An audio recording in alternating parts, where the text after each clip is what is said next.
भोजनाची व्यवस्था केलेली आहे. सर्वांनी जेवण करून जावं, जेवल्याशिवाय कोणी जाऊ नये अशी विनंती आहे. कार्यकर्त्यांना विनंती आहे त्यांनी पाहुण्यांची जेवणाची व्यवस्था करून घ्या.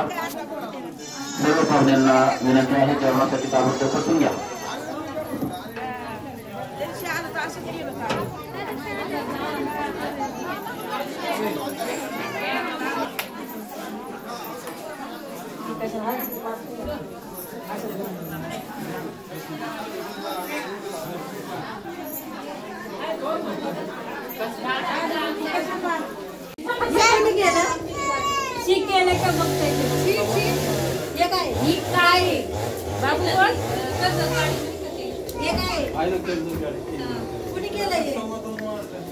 किती वाजता आहे गाडी कर्ज?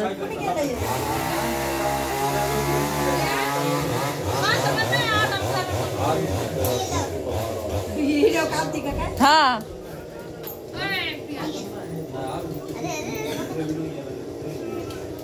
मारू नकोस मला. अरे अरे दीदीला मार. अरे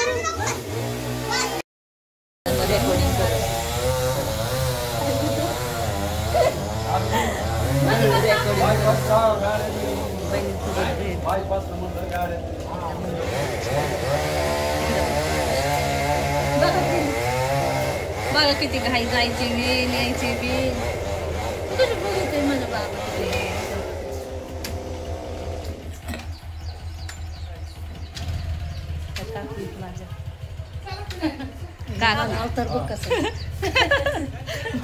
नाही चांगलं आहे काकवीत माझ्या या. आता चला आमची जायची तयारी चालली. तिकडनं कोण बघत असतं का मग आपल्याला? युट्यूबला कार्यक्रम युट्यूब चालू आहे ना ताईचं. पप्पांसोबत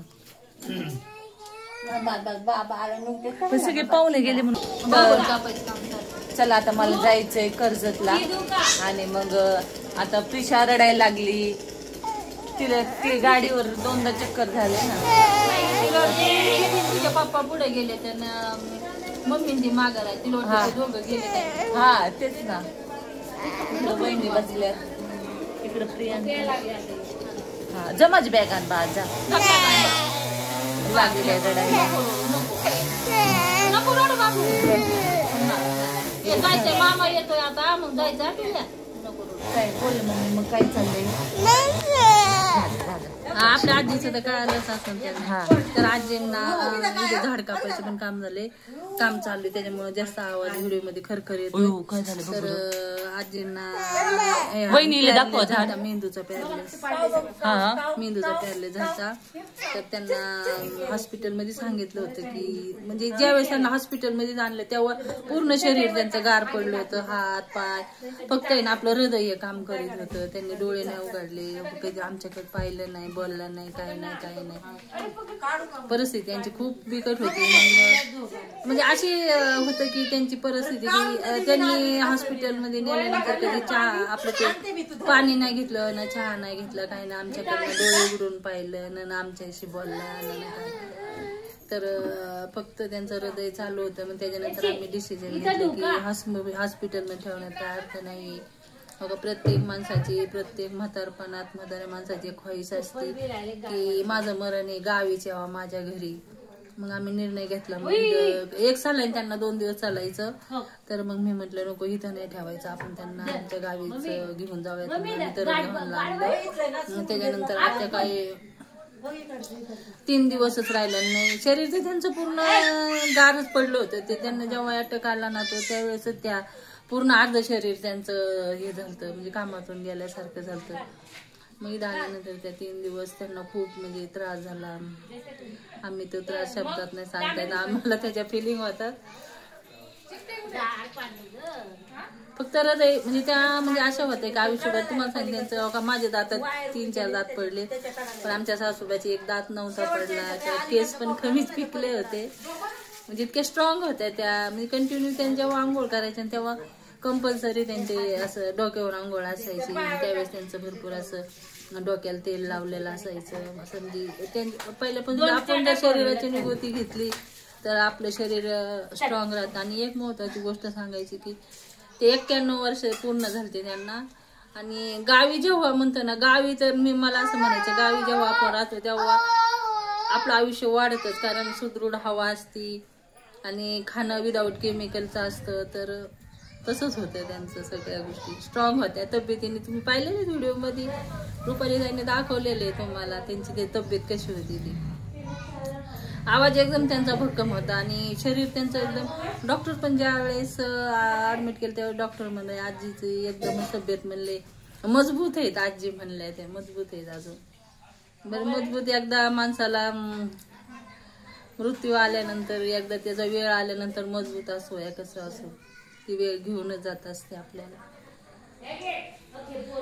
आम्हाला बी त्याचं की आम्हाला आतापर्यंत सासूबाई होत्या, आता एकदम घरामध्ये उघडं उघडं वाटतं. कधी ते आमच्या सोबत नसत राहत नगरमध्ये का, आम्ही त्यांना गावी ठेवायचं. म्हणजे कसं मोकळं वातावरण, लगीला जायला ह्याला त्याला त्यांचं व्हायचं. तसं शहर ठिकाणी नाही ना होत.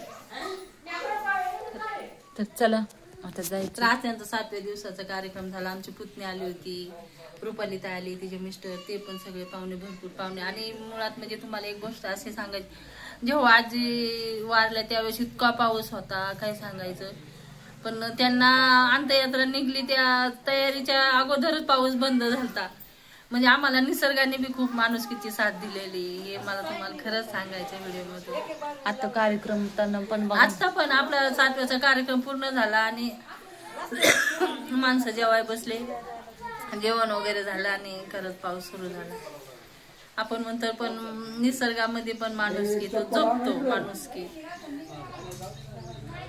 पावसाळ्यामध्ये मृत्यू येणं म्हणजे खरंच ना. हल्ली आपल्या गावी मशानभूमी पण गव्हर्नमेंटने दिलेले आहेत, तर एकदम सुरक्षित अशा मशानभूमी. पहिली तर कसं असायचं, मशानभूमी नसायच्या तर पावसात कधी कधी पेटलेलं सरळ विजायचं. तर आम्हाला संध्याकाळी 3 वाजता गेले त्या रविवारी 3ला, तर 8:30-9 वाजले होते आम्हाला मयत करून यायला. तर मग आत्यांचं बाबत आहे ना, आता आत्यांना तुम्ही पाहिलेलेच आहे व्हिडिओमध्ये. खूप आमचं तर सासूनाचं मुलींना मला असं सांगायचं की आमचं सासूनाचं नातं असं होतं, एकदम मायालेकी सारखं होतं. कधी म्हणजे असं हा होतं कधीच नाही. आमची जाऊबाई पण आहे ना, तर ती पण तिने बी तिच्या कामात सुट्ट्या टाकलेल्या आणि मी पण, आम्ही दोघी पण इथंच होतो.